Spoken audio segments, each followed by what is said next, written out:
এই স্পেশাল দিনে একটা করে ব্লেসিং ঠিক পেতেই হবে। বাইরে বাজছে ঢাকের আওয়াজ আর গান, আর এটা শুনে ঘুম ভাঙতে না দারুণ ভালো লাগে। তো সকালে উঠে ঝটপট করে স্নান সেরে চলে গেছিলাম মায়ের মণ্ডপে, আর গিয়েই বসে পড়লাম আমরা ফল কাটতে।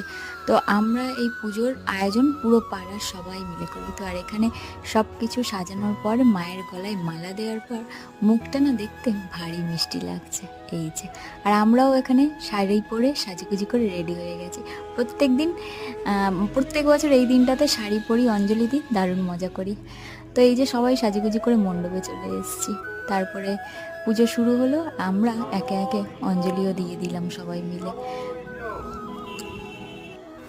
আমাদের এখানে পুজো শুরু হয় সকাল 9টা-10টা থেকে, আর শেষ হতে হতে না পুরো সন্ধ্যে 6টা 5টা 6টাই বেজে যায়। তো সারা দিন ধরে পুজো হয়, আর সবাই একসাথে বসে বসে পুজো দেখি। তো এই যে পুজো শেষ হলো, আর এই যে হোমের টিকা পরে নিয়েছি।